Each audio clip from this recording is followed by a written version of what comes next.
The Christian ideal has not been tried and found wanting. It has been found difficult and left untried. These words of G.K. Chesterton in 1910 surely ring true today.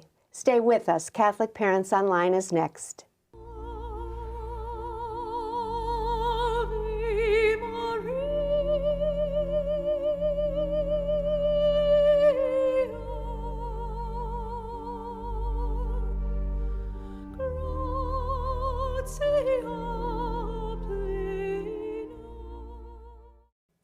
Welcome to Catholic Parents Online.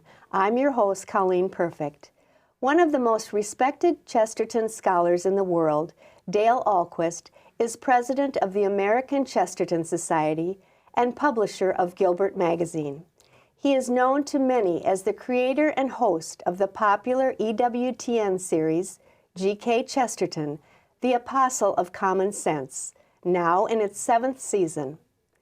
Dale is the author and editor of numerous books on G.K. Chesterton, including 3 introductory books on this great English writer, The Apostle of Common Sense 101, and The Complete Thinker, The Marvelous Mind of G.K. Chesterton.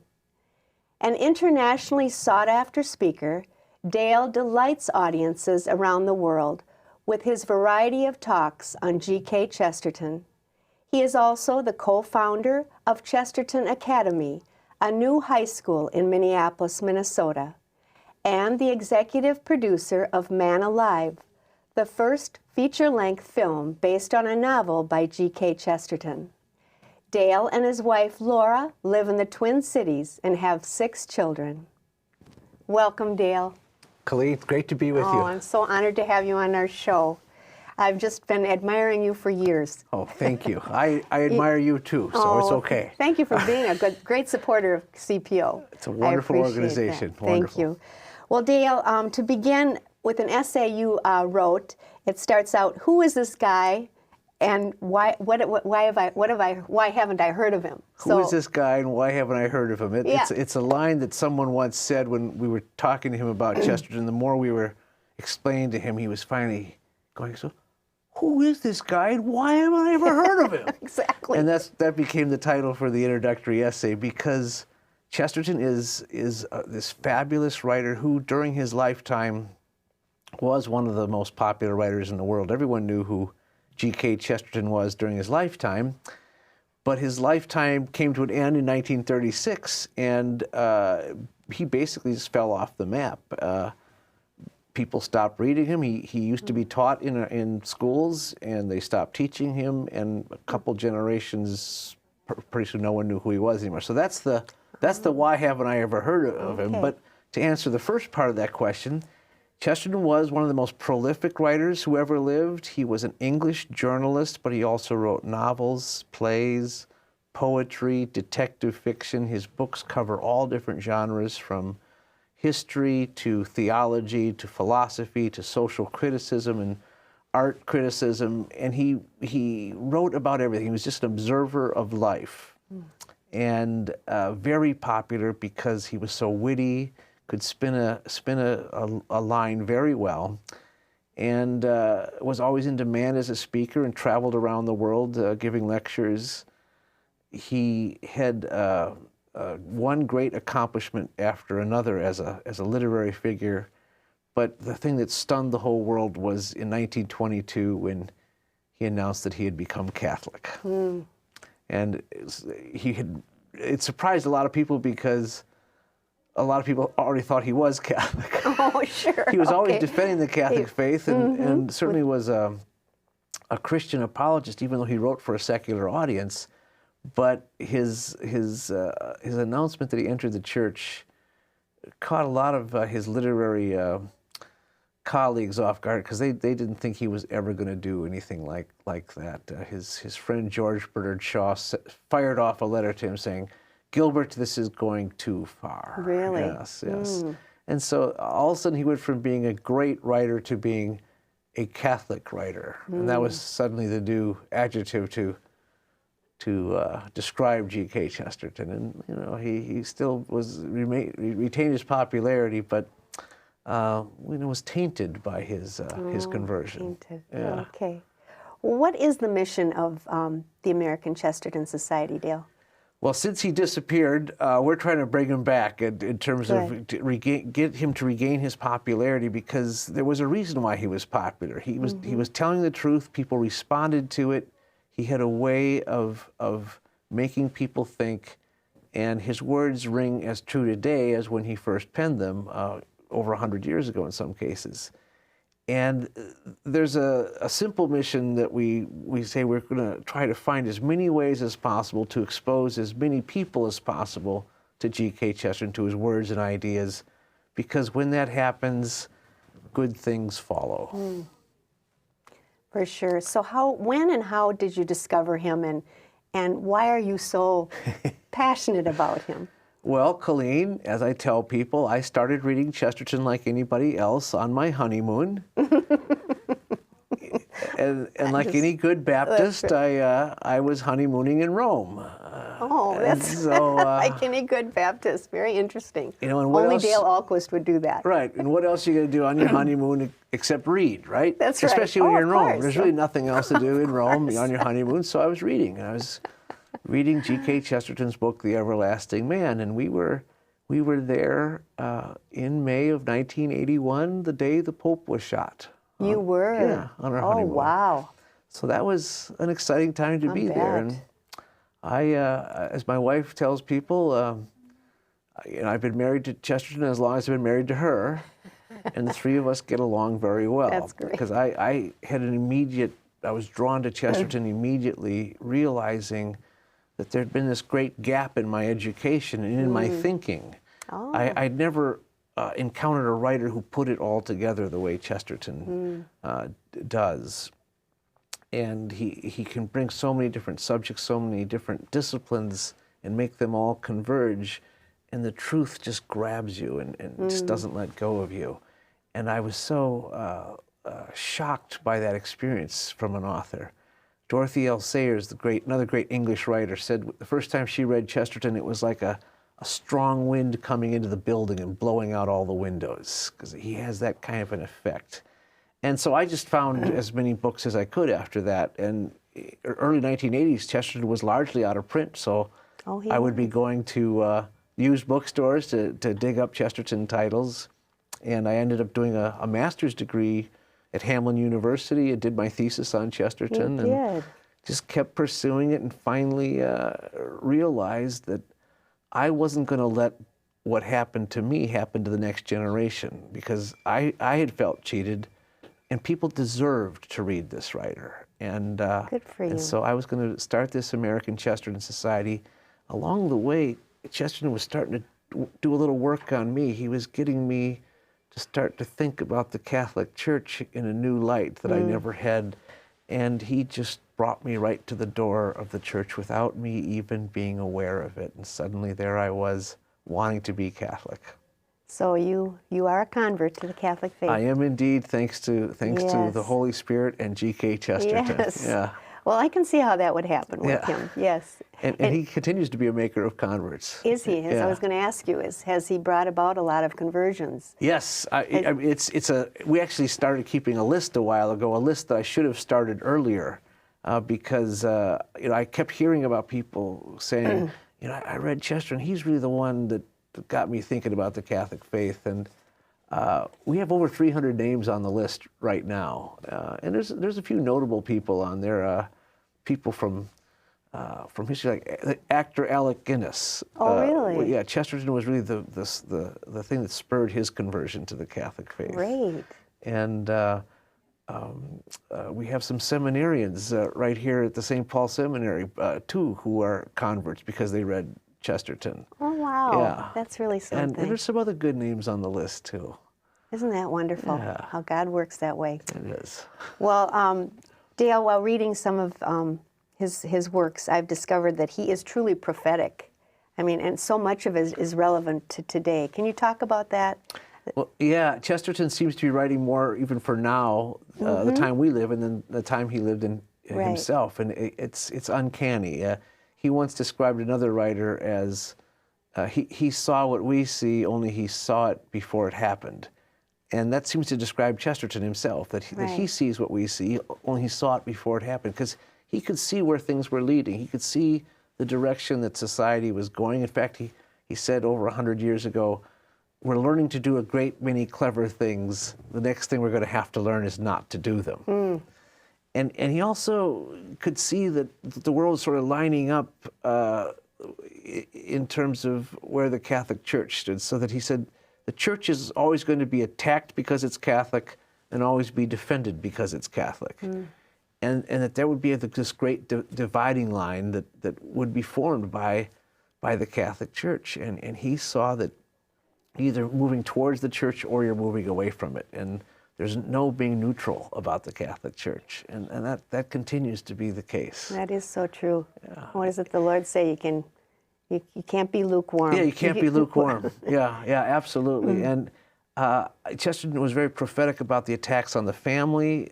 He saw that was he defends the family as the basis of civilization, and he could see, even in the early 1900s, different things eating away at the family's authority, its role in society.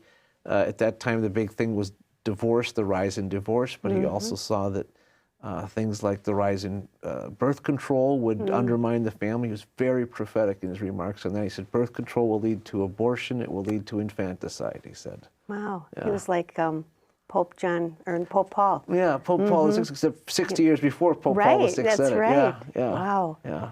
What a remarkable man. He was remarkable and truly, blessed with a great gift of expressing the truth, but a joy too. And that's what's so interesting. You talk of Chesterton as a prophet. He really was.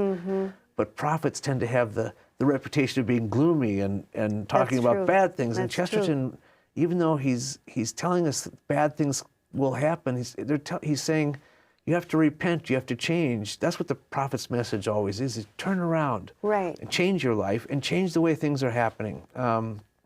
He said, this is where it's going to lead if you stay on this road. But if you change what you're doing, we can make a better civilization and a better place for our families.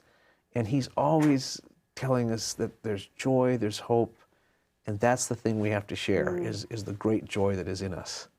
Yeah, it makes me want to go home and read. Good. Did we already talk? Was he married? Yes, he was. His wife, Frances, he and his wife, they had a really lovely, beautiful marriage, but a great tragic thing that they could not have children. At some point, they realized that she was just simply unable to. There was some medical problem. We don't know what it was. We know that she tried to deal with it, and then they just finally accepted the fact that they were not going to have children. And it was God's grace.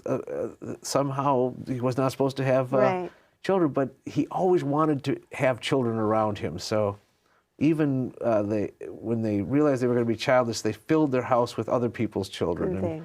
They had the equivalent of foster children stay with them too. Oh, wonderful. And he loved the commotion that a family provides. I bet he did. Yeah. He seems like the type of man who would want that. Yeah.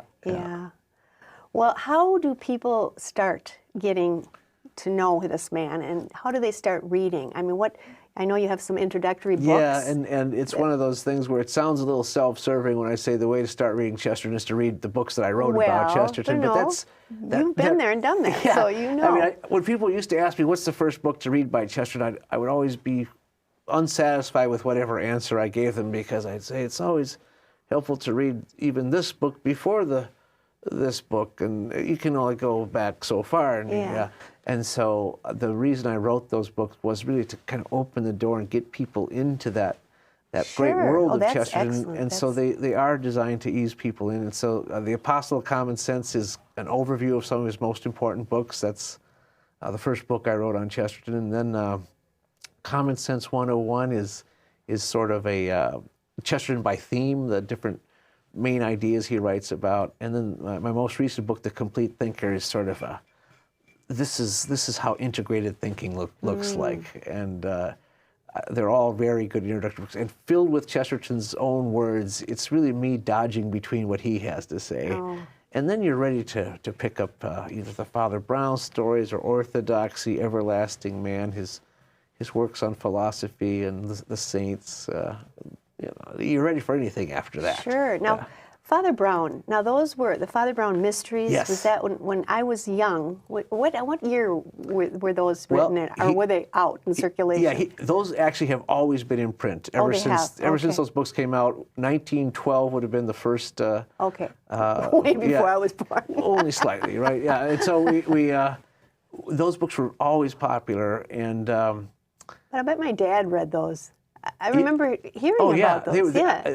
What Chesterton did with those detective fiction books, the Father Brown ones in particular, he just changed the whole course of detective fiction writing, because up until that time it was either Sherlock Holmes or bad imitations of Sherlock Holmes. You know, it was always the super sleuth who could just solve any crime and see clues that no one else could possibly see. But with Father Brown, you have this underdog detective, the one who seems completely overmatched, and who even pays attention to what a priest is saying, and especially a little quiet one who's losing his packages and his umbrella and everything. Oh, and yet he sees, he notices things, and plus he knows a few things about how criminals think, because he's heard a few confessions in his time. That's right. And that's the great thing, that Father Brown has this sympathy with the criminal, and it's more important really to save his soul than to solve the crime. And so there's always a morality tale within his mystery stories too. What age was that written for? I think a teenager who can read well can start reading those. And we do there's some edited Father Brown stories for younger readers, for 9 and 10-year-olds, and those are available on our website. They're called the Father Brown Readers. Oh, yeah, for younger 9 and 10-year-old readers. Yeah. So there's some other books that. What was it? What's Wrong with the World? Oh yeah, now What's Wrong with the World is another Chesterton book, and he's describing what's wrong with the world, and back then, 1910. Which is relevant today. Yeah. The line you quoted at the beginning: "The Christian ideal has not been tried and found wanting; it's been found difficult and left untried." That's from What's Wrong with the World. Okay. And it really is an amazingly prophetic book about the evils both of big government and big business. And certain social philosophies and what's going on in public education, all of this written over 100 years ago, they all undermine the family, and they ultimately undermine our society itself. I can see where a lot of individuals wouldn't want him out there, wouldn't want his... he's a dangerous writer. He is. I guess that's the best way to describe him. That explains in part why he's not being read, because he's dangerous. He changes people's lives. Yes, especially in this day and age. Tell me more about your television show. I'd love to hear more about that. Well, we have been on the air for a while. The reason it came on to EWTN is I was invited to be a guest on Marcus Grodi's The Journey Home program. Sure, okay. And that was as a result of him wanting to do a show on classic converts. He wanted to do a show on Chesterton's conversion. You know, Dale, before you go any further, some of our viewers might not even know what EWTN stands for. Good. Eternal Word Television Network. Right. On cable TV. Right. And they also have a website so that you can watch the show on EWTN.com. Right. Thank you. I just wanted to clarify that. And so it's a Catholic global television. And Mother Angelica founded the network, and she's the famous figure of it. But Marcus Grodi has a show on conversion called The Journey Home, and I was a guest on there. And at the conclusion of that show, the producer came up to me and said, "We need to do a whole series on Chesterton." And so that's what led to it. And we just bring all the different aspects of Chesterton into each episode. But it's a show really unlike anything else on EWTN, but also unlike anything on TV, because we have a great combination of his wit, but also the philosophical insights and the religious glue that holds it all together. And it's funny and serious at the same time. So what are some of the most exciting projects you have going on right now with the American Chesterton Society? You've got quite a few things going on. We are working on a pilgrimage to Rome, a Chesterton pilgrimage to Rome. Wow. There's Chesterton himself visited Rome several times. And you can go back and have your second honeymoon there. Yes. That's a great idea. Yeah, do it right this time. That's right. And of course, I'll bring Chesterton with me. But his... it's a metaphorical thing too, because he as a convert, came to Rome. There's that metaphor of crossing the Tiber, which is what a convert does. That's right. And so it's the focus on conversion and reconversion of the heart. So Rome is not only the center of civilization, but it's really the center of our faith too. And it plays both those roles. And so we're going to explore all those things as we look at and visit the great sites. We'll go to Assisi, of course. Chesterton was very devoted to St. Francis of Assisi, but we're going to understand why each of these churches that we visit are so important to not only to our faith but to civilization itself. What a wonderful teaching trip. Yeah, that's exactly what it's going to be. So you have some other... Oh yes, and then we're expanding our own website presence at chesterton.org and doing some more. We're trying to do some live broadcasts on our internet thing, trying to make use of all this technology. Right. Chesterton says that we've come up with the best forms of communication in all of history precisely at the moment when we have nothing to say.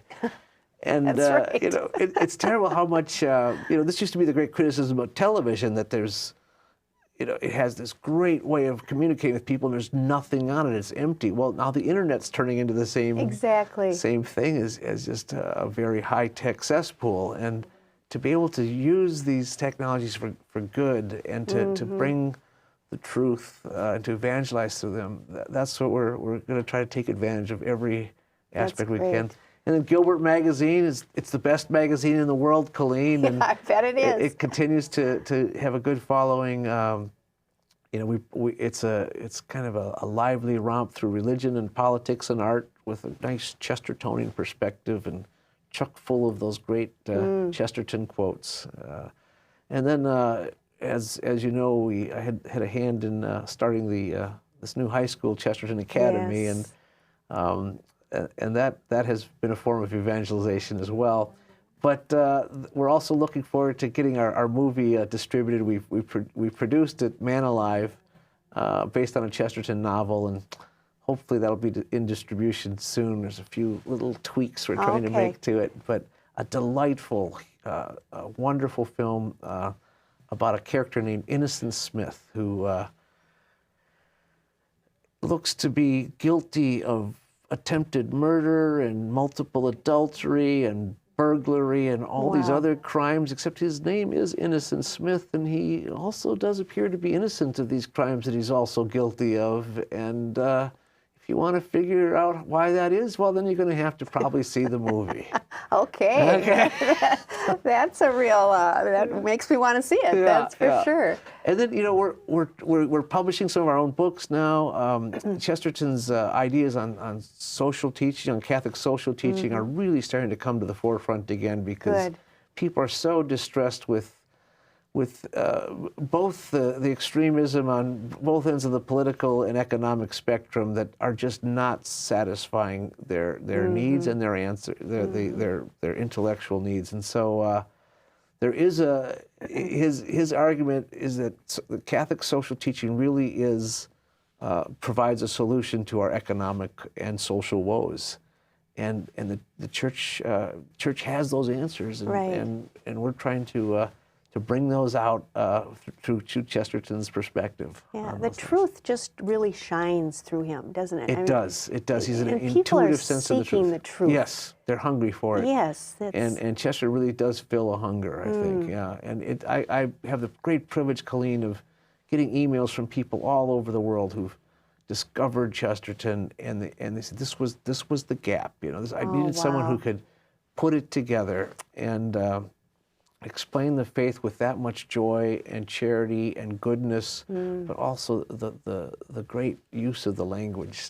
That must fulfill you a great deal when you get those letters. It makes me realize that we're doing the right thing, and there's nothing better than that kind of affirmation. That's right. Absolutely. Well, we only have a few minutes left, Dale. Is there anything else you would like to talk about that I'm not? Well, I can only say, Colleen, that what you're doing is so important, and I just want to take this opportunity to thank you for what you're doing, and I am happy to help you in any way I can, because Chesterton has a way of touching everything, and I am really privileged to be able to be his sort of apostle Yes, of you the are. apostle, and I want to find ways to help you any way I can. But if people read Chesterton, good, as I said, good things will follow, and the people that you reach are only going to be blessed by reading some Chesterton too. Well, So then I want to start getting that out.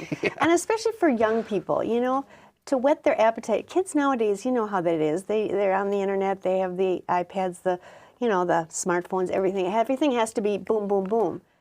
But Chesterton can do that, I he know. can, because he's got the soundbite quotations. Yes. But if we can hook them in with those good Right. quotations, then they'll start, stringing a few thoughts together, and Right. he really does take you into this other world of. So have you put together a few of the quotes that would hook these kids in? On our website, chesterton.org, there's a lot of good quotations. There's just a Okay. quotations page on there. Right, Yeah. okay, I did see that. Yeah. Yeah, that's wonderful. And you're right, the Chesterton.org. kids need the short little soundbite type thing. And it's almost like he anticipated the need for the soundbite, because people like the epigram, Right. a one good sentence that Yeah. really nails it. And then you can Yeah. just take it and meditate a little bit on it. Yeah, yeah. Yeah, just like Scripture. Well, it is like Scripture, Yeah. because you can expound one good idea into a huge meditation. Mm-hmm. Yeah.